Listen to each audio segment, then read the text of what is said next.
and welcome to another episode of Cutting Chai Stories, an initiative by ETH powered by Lenovo. I'm Ashwani Mishra, bringing to you conversations with business and IT leaders over a cup of chai as they share some interesting insights around their personal and professional journey over the years, the leadership traits, hobbies, and other such engaging topics. Joining me today is a special guest, Sandeep Goyal, Senior Vice President, Strategy and Operation at Asia-based B2B commerce company, Moglix. Welcome, Sandeep, on Cutting Chai Stories. Thanks, Ashwani. Good to be here. It's a pleasure to host you, Sandeep. Let's start by going back in time. It would be really nice if you can walk us quickly through your childhood, your schooling, and lessons that you learned early on, which have stayed with you till date. Okay, so I come from a town called Rishikesh. It used to be in UP when I was born there. I was born and brought up in Rishikesh. Subsequently, it became Uttarakhand. So schooling was in Rishikesh. My dad used to work for an organization called IDPL. It was a public sector organization, Indian Drugs and Pharmaceutical Limited. Right. So fairly middle class family upbringing. My mom was a housewife. Dad was working for IDPL. That's where the schooling happened. And it was a fairly nothing unusual or nothing sensational about the childhood. It was a normal upbringing. I studied in a UP board school, and UP used to be a very, very Hindi centric state at that point of time. Of course, the social media was not evolved to this stage, so it was pretty much, in fact, until almost my engineering, I lived my life in Hindi. Couple of things, and you don't realize those aspects when you are living that life during your school days, but at a subsequent stage, you start to see that how these things have formed you over a period of time, or how they contributed to your evolution. Couple of instances I remember, one specifically is around the subject of history and geography, how they were taught in the school. Right. It was, in fact, I remember that we used to go into the class and the teacher used to say that today we are going to read pages, let's say 46 to 65. And then you sit down and you pretty much read history in that 45 minutes class. Very interesting. Okay. Right. And history is not something that you read or you learn in this manner, or geography is not something that you learn in this manner. That's how we studied, and it was not, obviously, for valid reasons. It was not our favorite subject. Now, we studied history, geography, and then, after I started working, my job involved a lot of travel, and many of these places which I read about during my schooling, I ended up visiting. It was a, very fortunate incident that, I was able to see all these places. And that point of time, I actually picked up all my geography and history books once again, and I read them with a totally different lens, and, it made a lot of sense. How it helped in evolution is I realized that probably the right way of teaching would be slightly different than the way we taught it. Absolutely. So that was one very interesting learning I had from the school days, and I realized it probably 20 years later, and I'm applying some of those during my teaching career. Today I do teach. We'll talk about it a little later. We'll talk about it, I'm sure. Yes. So how was it growing up in Rishikesh, Sandeep? And also, how different were you kids from your age? The normal types, or No, I was normal type. I hope so. I was normal type. So I was in at least my recognition, I was normal type. But I was different in the sense I had a very, very small friend circle, very small friend circle. And in fact, in that friend circle, the larger number of friends were much elder to me. I have two elder brothers. They are 8 years and 9 years elder to me. So fair bit of age gap. And many of the friends with whom I used to play cricket or hang out with were, my brother's friends actually. So while I was a normal child, but the unusual thing was my friend circle was much elder to me in the age group. Yeah, so that was in terms of how it was Rishikesh. I mean, again, Hindi mein there is a saying that "Ghar ki murgi dal barabar." When we were growing there, Rishikesh was "Ghar ki murgi." We never appreciated how beautiful the place is and how exciting it is to go to Ganga every day and spend some Right. time. But after I moved out of Rishikesh for my college and job, today when I go back, I want to go to the river every day, which was like, it is next door. Why will we go there every day, kind of thing. Right. Right. Yeah. So I believe you completed your schooling from Dayalbagh Educational Institute. That was my engineering. That Yes. was your engineering. Okay. So you Schooling moved was in from Rishikesh. Rishikesh. Yeah. Okay. It Okay. was a state government school in our colony itself in IDPL campus. That's where I did my schooling. And then engineering was from Dayalbagh and college was from Indian Institute of Science, Bangalore. Sciences. Right. Yeah, So the engineering piece and entering into technology was it a very conscious decision, Sandeep, or how did that happen? So before we get on to your career, let's start with that phase of life. So it's so I did my 12th in 1991. At that time, at a broad level, there were only three professions. You can be an engineer, you can be a doctor, and you can be a chartered accountant. Right.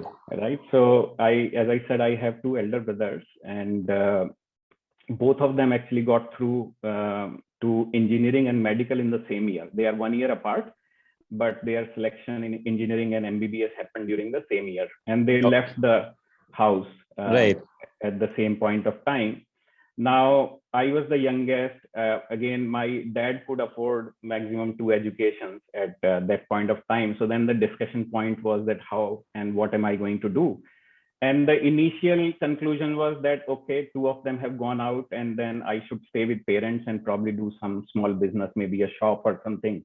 So that was the initial plan, in terms of computer science or engineering, or whether you work in investment bank or startup, or that was far-fetched. It was day at a time. Right. It was day at a time kind of a life. Yeah. So that's how it went on. But then yes, engineering happened because my friends were going to write their exam, and I said, Dad, I also want to go and write my exam. Without having a thought in mind, I'll go for engineering or not. And I went to write an exam. I got selected. So then, I went to the school because by then my brother had started working. So we said, fine, we can afford the education. Let's go ahead with this. And the life moved on. So any influencers during that piece of life, Sandeep? So anybody who actually mentored you and, helped you to take those decisions? So again, so mentoring is a formal process. There was no as such mentoring, but influencer, if I may call it so. Absolutely. When I look back, I do find, and parents were big influencers in my life. In fact, there were 2 aspects that even today they live with me. What they taught us. One was they allowed us to take our own decisions. We said, okay, I won't go to college or won't do engineering. I'll open a shop. They said, yes, you should open a shop. That's very good. You should live with us. I said, I want to go with friends and attend an engineering exam. They said, yeah, go ahead and attend an exam. I got selected. They said, go ahead, do engineering. In engineering, I got through IISc Bangalore in my final year, and I had a job from campus. Again, whatever decision I took, they supported. That was a big learning. Right. Right, wrong, nothing. They just said, yeah, go ahead. And if somewhere you start to sense that the decision has gone wrong, they were standing by you saying that, okay, no worries, even if it goes wrong. And that matters a lot, Sandeep. So that gave us a different sort of an attitude towards life. In a subtle manner, it builds some sort of fearlessness that go ahead, make your own decisions. And then even if something goes wrong, you'll figure something out, or many things happen for a good reason. Which is the second part, that from the beginning, the kind of life we lived, our parents taught us to look at the full half of the glass. We keep telling people, right? Don't see the empty half, look at the full half. Right. And some of these things, like for example, when I went to IISc, the education standard was very, very different than my engineering. And for first 3-4 months, I found it a bit difficult. And I was talking to my dad, and I sounded a bit low when I told him that this is quite different. And it would be culturally different as well, Sandeep, right? So so that I have a story to tell, cultural part. 12th standard engineering pretty much in Hindi medium. So when I went to Bangalore, IISc Bangalore, the only English formation I knew was present continuous, right? So if you talk in Wren and Martin terms, you have present indefinite, you have continuous, you have perfect. Right. right? So I only knew present continuous. So everything was I am doing, I am going, right? So I landed there and I realized that, English is far, far from where it is required to be, both vocabulary wise as well as, the articulation and speaking wise. And then first thing I did was let's solve one problem at a time. And that was again taught to me by my parents that don't chase two rabbits, both will Multiple escape. problems. Right. Right. So solve one. So I started keeping a diary in my pocket. And whenever I used to talk to someone and I hear a few words which were overhead for me in terms of the meaning, I used to nod my head, pretend that I followed everything. But moment the person goes, I used to note it down in my diary that I got to go back and check what exactly Check what meant. it is. Right. Right. So vocabulary building happened. Then subsequently, speaking part, I realized how to fast track it because this got to be done fast before we hit the campus recruitment and even otherwise. True. And then I realized in IISc, we used to have our annual fest and there was an event in that fest called Just a Minute, JAM. I realized that JAM is a pretty powerful English speaking event where English skills get tested. People are tested on those skills. So I said, okay, I am going to be the convener. They were looking for a convener for that event. I said, I'm going to convene this event.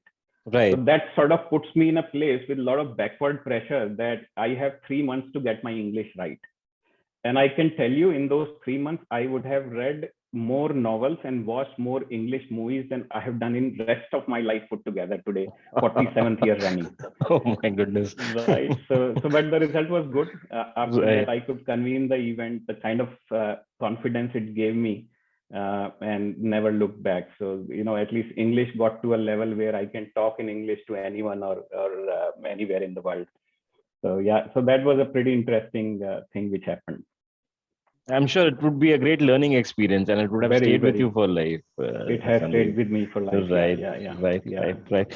So you started off your career with ADP, I believe, once after you finished your IISc from Bangalore. And how did ADP happen? Yeah. I actually started off with DE Shaw, which portion of DE Shaw got acquired by ADP. So that's how it became ADP. But yeah, so from college, the company that I joined was DE Shaw. And college was in Bangalore. I had 3 jobs when I completed my college. It was Satyam, DE Shaw, and CMC, which got acquired by TCS subsequently. TCS, right. All 3 in Hyderabad. So Hyderabad was a destiny. I realized that I had to come to Hyderabad, and that's how DE Shaw happened. That was again a great company to start your career with if you want to be an entrepreneur in life. Right. So I believe then you moved to IntelliGroup and then you started Accuvate, so that's very interesting. I guess it was 10, 11 years since you had started working and then starting off this company. And that point in time, how did this idea emerge and, how did you make this happen? So I'll go back to my childhood again. So there is again, when you introspect and go in retrospect, you realize that the seed was probably sown much earlier. So I realized that in second standard, again, coming back to geography, our teacher used to ask us to bring India maps, world maps for doing some assignments in the class. Right. Right. So we used to, we were supposed marking those places with those dots. Right. Right. I realized after going into 2 such classes that almost 10 students, it was around 60 students class, around 10 students used to forget bringing the map. And just 5 minutes before the class, they used to realize कि यार map नहीं लेके आए. And then teacher will, ask you to extend your hand and hit it with a scale. So to avoid that, you had a business problem and an opportunity. So I started carrying close to 15 extra maps in every class. Okay. The map used to cost 5 paisa and I used to sell it for 10 paisa just before the class. Okay. Right. So that sort of, told me that the identification of a problem and monetizing the opportunity solution there in the DNA. Right. So with that thought, in fact, my first startup happened right after DE Shaw. So I had left DE Shaw and then I had joined my boss from DE Shaw, who had started a company targeted towards investment banks. So I was heading their India operations and we were doing product development targeted towards investment banks. But Right. unfortunately, 9/11 happened before we could launch the product. In fact, our launch was due in January following year. September, we had 9/11 as an event, and our startup never saw the daylight. We had to shut it down Okay. before Okay. starting. So, this startup thing was there in my mind that we will do something disruptive, solve a problem, first principle thinking, and create something meaningful. So that passion, that desire was always there. When the startup failed and after 9/11 market was bad for quite some time, so I thought it would be wise to take up a job instead of continuing to try in a very difficult market. And then IntelliGroup happened, and I worked with IntelliGroup, which got acquired by Entity Data subsequently. Right.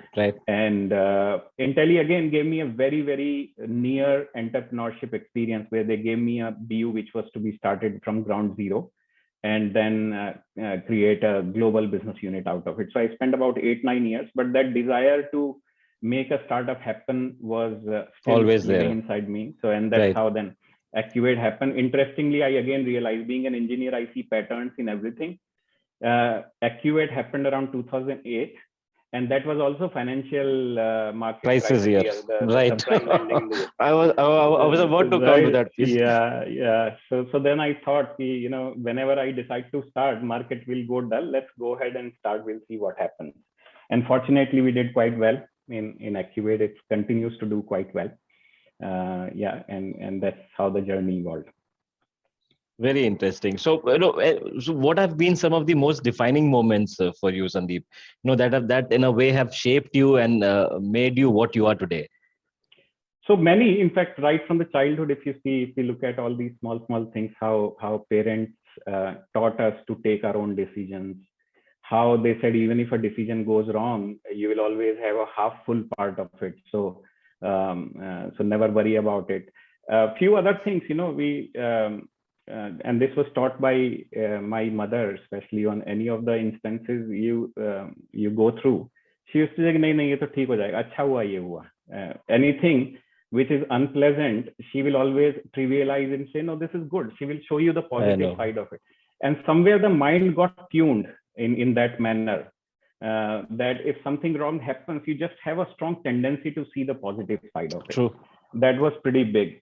Few of the defining moments which I still very clearly remember. In fact, two of them. One was in BE Shaw, and second was in IntelliGroup. And these were they were not success moments; they were failure moments, or rather, one of them was failure moment. Mm-hmm. But again, you see that failure should not be taken as low point of life. It should be taken as the learning point of life. True. Right. So how I look at life is there are only two kind of things. You either succeed or you learn. There is nothing called failure. So one event was in DE Shaw when we started working. I was writing some algorithms for trading business units. DE Shaw is an investment bank. And I wrote a program. I wrote an algorithm using which the trader could make decent amount of money. Mm-hmm. And then that was treated as very good performance. They sent me on a holiday, overseas holiday. My boss sponsored that holiday, and that's like a boy coming out of UP, not knowing how to speak in English, never seen a 5-star hotel, and suddenly you send him to Scotland for 5 days vacation, fully paid by company. Very, very powerful, right? Second was then they had this concept of loyalty bonus where they said people who are doing well, if they complete 2 years, a bonus will be given. And that sum was something, the amount they mentioned, my entire family couldn't imagine that sort of a money at that point of time. So, it told us that if you keep doing the right thing and make the right impact on business, you will keep getting rewarded. Right. So don't chase money, chase the result. That was one learning I had, which I followed for 25 years of my career. Every day when I wake up, I look at where do we create impact for the organization rather than saying where do I create wealth for myself, right? Wealth is it happens on its own. That was one part. Second was a lesson taught the hard way. I learned it the hard way when one of my best guys from my team resigned. And I thought, okay, resigned, personal reason or something will be there. After he left, when I was talking to my boss told him that he has actually left for a reason related to you. So in a way, I was the reason Okay. behind Okay. his exit. As a manager, I was not doing certain things Mhm. right, which he was very, very upset about. And that sort of, it kept me awake for 2 to 3 nights, right? Because we never I know. see Yes. ourselves. And then so much of introspection, and it taught me a lot about leadership. That one instance, I would have read 15 books, attended 20 trainings. That never taught me anything, but these 3 night outs of introspection taught me so much about leadership and understanding others' perspective. So these were, these two moments which happened very early on. They both happened in first 5 years of my career. And they became fairly defining. Till date, I follow these learnings in my day-to-day operation. Very touching, and in a way very inspirational as well, Sandeep. So it's very rare that somebody introspects for something that they've done. So that's No, something that's very unique that I find absolutely. about you. Absolutely.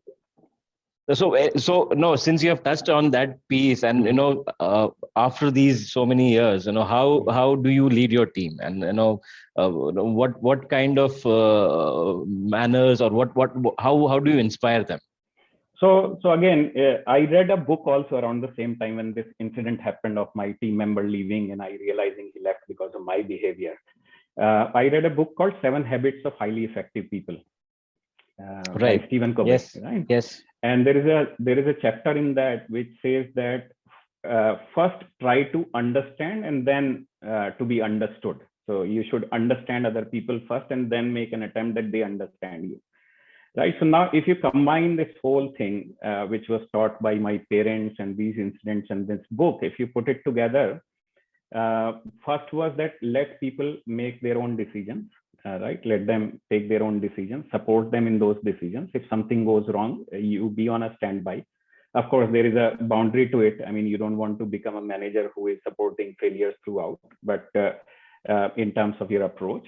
Then once you have done that part, second was again, more enabling them to succeed, which was learned from this particular incident of the person. And third was reward them adequately if they are doing something phenomenal. I think if you put this together, and I quite like, one of the examples I've always admired is how a father teaches bicycle to his son or daughter, right? First, he will explain a little bit of theory that this is pedal, 2 wheels, handle straight and all. Right. Then he'll put the person on the bicycle. Then when you are in your initial phase, he will hold the carrier from behind so that you don't fall. Right. Then slowly you will start to leave the carrier and see whether the person wobbles or is stable and all. Right. When you get a sense of stability, you will leave the carrier and let the person go. Even if falls, it's okay, because falling is part of bicycle learning. But you won't leave the carrier when you are passing by, let's say, a tree of cactus or some glass is fallen on the street. You will hold it very tight that the person should not fall here. It will be fatal, right? And then after some time, you'll leave the cycle and let the person experiment on their own. And you'll watch from a distance. So the person won't even realize that I'm on my own now. I think that's the leadership style one should follow. Very well put, very well captured. So I was just imagining in the manner in which you have been speaking, and really holds so true, for right. These things. So that's what I follow. I follow that as if I am teaching the bicycle, and if they have learned the bicycle, I expect they will do better than what I have done in bicycle riding. And kids are a great teacher. My son and daughter are a great example. Things that I taught them in their childhood, they do those things better than me today. My son always beats me in chess or any other board game. So that's amazing. Right. So I'll come back to your teaching as a passion, believe, and I can sense that it rightly so. It is very rightly so that you teach. So what is that you do around teaching, Sandeep? So teaching is again, one is I feel that teaching is the best way to learn. So whenever a new topic comes, I remember when blockchain was a very new phenomena, very new topic, I got an opportunity to speak in one of the forums. Someone invited me, hey, will you speak on blockchain? Very new technology. I had not worked on it, of course, but I said, okay, when is the session? They said 1.5 months. I said, good, that's a good enough time for me to work backwards. Again, put pressure on yourself, constructive pressure. So learning happens. So teaching is the best way to learn for me. Now I teach variety of topics. I just, I like sharing learnings, and I follow a framework which is a self-created framework called Analogica. So you explain a logic through analogy. Okay. Just like how the bicycle example. Bicycle one. That's right. Right. So I have a list of such analogies which I use for explaining it to people, and I teach variety of subjects. But one of the topics or two of the topics I've been teaching for almost since 2008, 14 years now, is one is knowledge management, and second is human resource management. Human resource management again comes from all the bruises that I have got on my body by making wrong decisions or not treating people right. Right. I just go back and share those. Bhai, you don't do these things. Don't do what this. I've done. So that's what I do. I teach HRM and knowledge management as and a little bit of entrepreneurship. So these are the topics. Very interesting, and both are very intriguing subjects in their own. So knowledge management again, has vast range, and human resources again is very critical in more so in today's scenario, Sandeep. Very critical. And since I come from business side, I teach them the other side of the story. I don't. I have not done a degree in HR, but I have faced enough real life in HR to teach them. Other interesting construct I realized about teaching is in my life or in everyone's life. If you see, when you start, you're a child, then you become a student, then you become an employee, right? Right. That's first phase of your life. Right. In second phase of my life, so how it went is I came up to employee. Then I became a parent, I became an employer or entrepreneur, and I became a teacher. So if you see student teacher, I know, yes, right, a child parent, and employee employer. So I have seen life from both the angles, and I realized that things which I used to hate, that why my teachers are doing this to me. Today I do the same thing to my students, knowing what am I doing. Right. Things which I sometimes did not like, okay, why I'm not getting freedom as a child. Today, I don't give that freedom to my children and understand the other side of the story. And same thing on employee-employer construct. So it's kind of, it completes the full cycle. that you have seen life from both the sides of the table, which is very, very fulfilling and interesting. Right, very interesting. I guess before I invite Aditya into this conversation, one question that I have, before we have Aditya together, though it's too early, but anything that you've missed out in this professional journey, Sandeep? Any regrets that you have? No. So that's absolutely what I said. That no regrets. It's either success or learning, and it will continue to be that way. I'm sure. I'll see some failures that will be seen as learnings. I'll see success that will be celebrated. So no regrets. I think if I have to relive my life, I'll live it exactly in the same fashion how I have lived. Right. Aditya, let's have you as well. Very interesting insights, Sandeep. I stand immensely inspired through this conversation, and I'm sure our viewers find the same. We'll have Aditya also here. Aditya, so before I hand it over to you, one common question for both of you.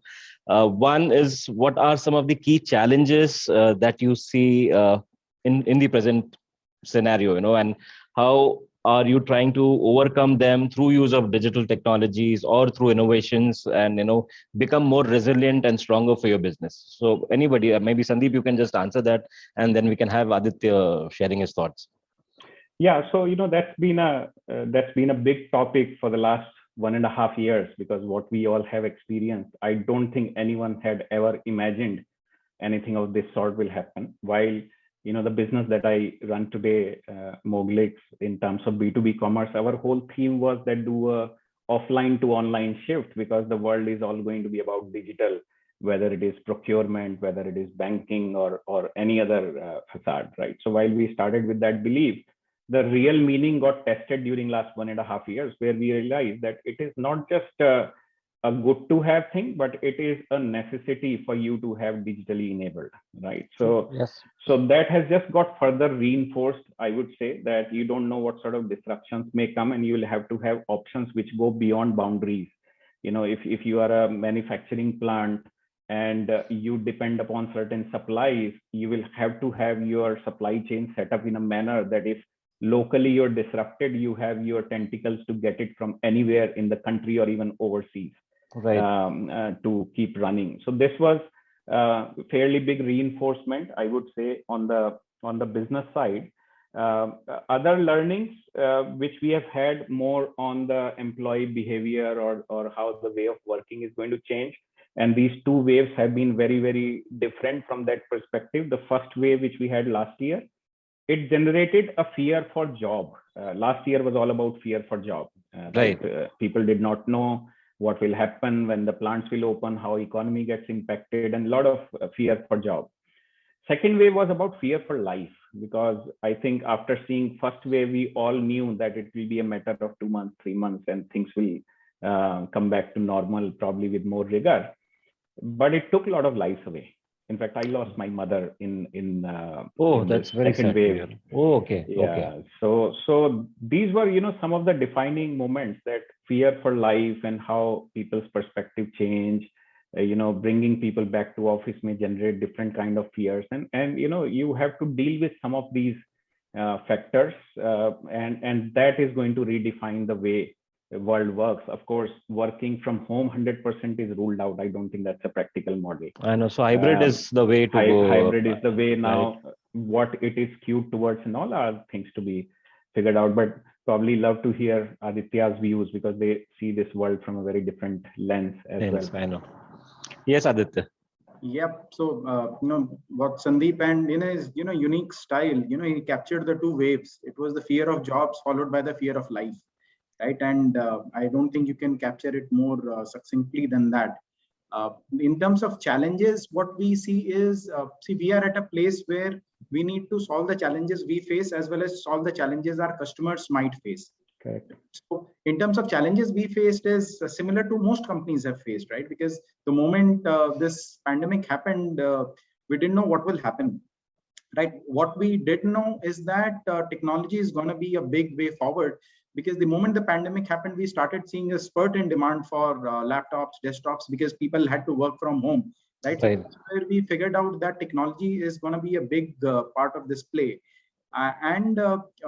Given that, now what we are seeing is that times have changed, right? It is never going to be only the office, only the work, only the home. It will be a hybrid model. Whether it is 80-20, 20-80, we don't know that today, right? But we need to enable that to happen. And what are our customers asking for? What are we asking for? One, security. That has become a big challenge right now, right? Because customers are saying that, hey, my employees are working from home. I want to keep them secure, as well as I want to keep my business secure, because all my data is on laptops, on desktops, right? I don't know who's logging in. If someone loses a computer, what do we do? What happens in case of an attack? So security has become very important. Second, people have started asking for experience, right? So initially, if you were at home, you were on a laptop, right? That was enough. But now what people are saying is that, hey, my home is a productivity zone, right? So give me an experience with a monitor, with everything, so that I feel that I'm part of the virtual world connected to my office.